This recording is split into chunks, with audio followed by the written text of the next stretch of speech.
ikindi nasubiraho ni uko burya umugore koko ni umutima w'urugo. cyane Reka mbishimangire nk'umuganga.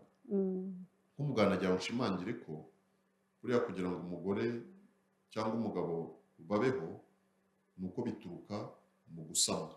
Mu gusanwa bitewe n'uturemangingo tw'isano y'umugabo n'umugore twahuye duturutse ku ntangangore n'intangangabo, noneho tukavamo rya gi rizavaho umuntu rifiteho ko wa mwimerere wo ku mpande zombi.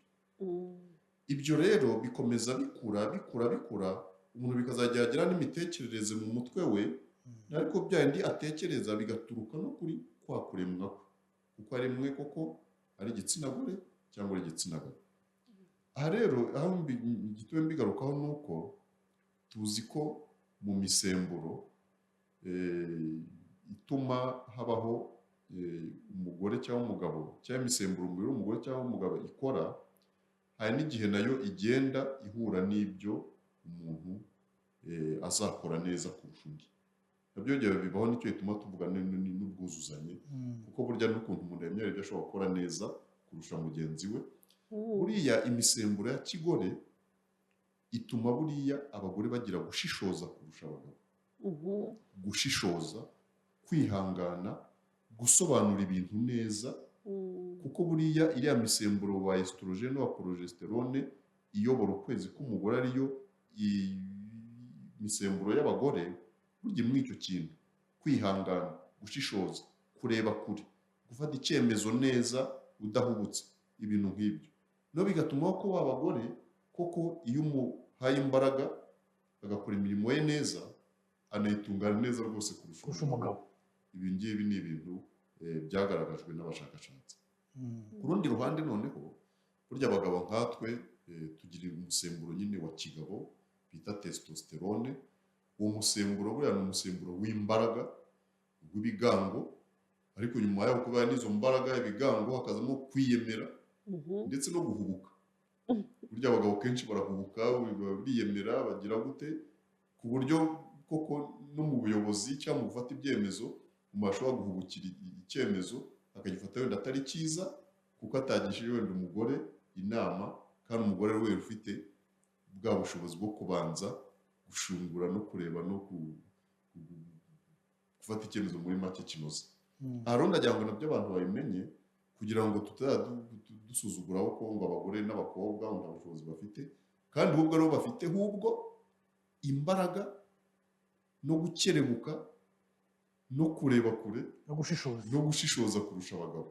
Iki tugomba kukibemerera rwose ko nk'umuganga niko twagiye tubyiga, kandi n'abashakashatsi niko babibona, kandi dusigaye tubona ko mu gihugu cyacu cy'u Rwanda aho abagore bari guhabwa ijambo bagahabwa n'umwanya, bagashyirwa no mu myanya ifata ibyemezo y'ubuyobozi, babonye ko umugore ayobora rwose, ahubwo n'abagabo ahubwo bakumva baratangaye.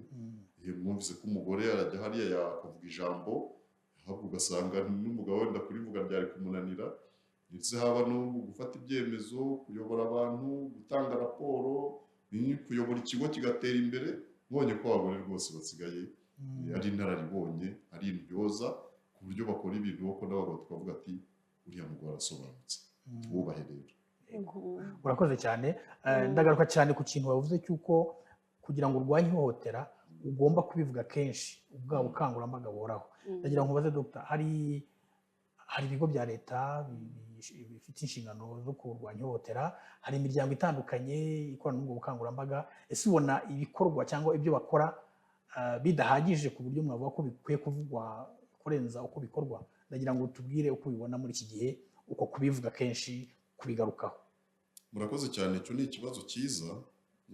Reka ndase ku ntego, kuko mu gihugu cyacu hamaze kujyaho ibigo byihariye koko bifite inshingano yo kureba koko no kureba niba nta hohotera riri gukorerwa hirya no hino, haba mu ngo, haba aho abantu bakorera n'ahandi hose. Kuko dufite na minisiteri y'umuryango ireba ibyo bibazo byose, ariko tugira n'ibindi bigo bishamikiyeho, tugira n'ikigo ndetse cya Gender Monitoring Office kireba ukuntu ibipimo by'uburinganire bigenda bishyirwa mu bikorwa mu byubahirizwa ahantu hose n'ibindi bigo bitandukanye.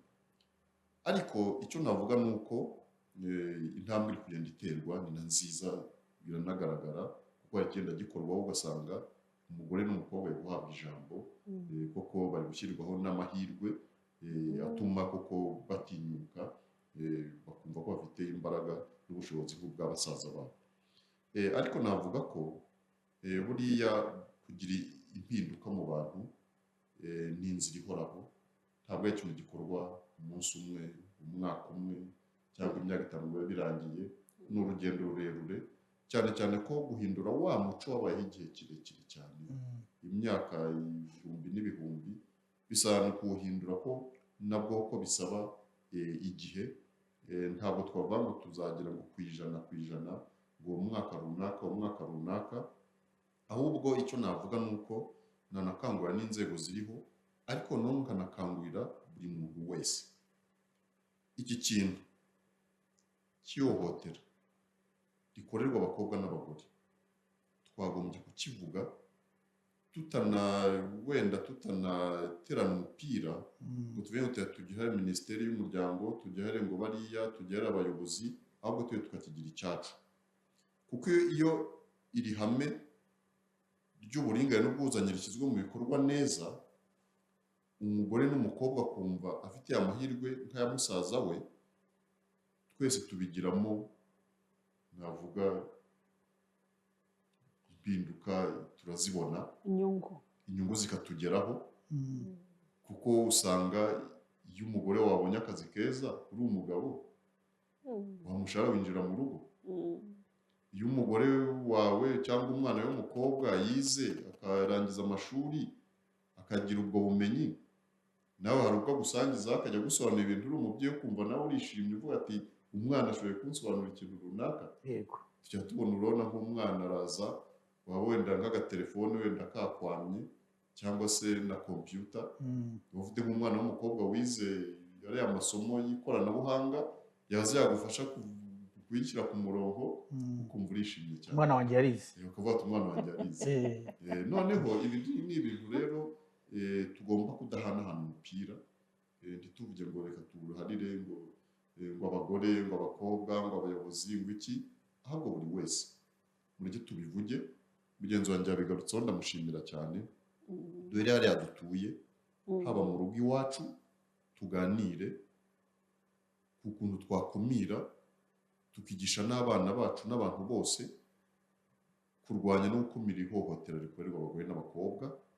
Ariko na hariya dutuye, ku midugudu, mu tugari, mu mirenge, mu nteko z'abaturage, mu miganda, mu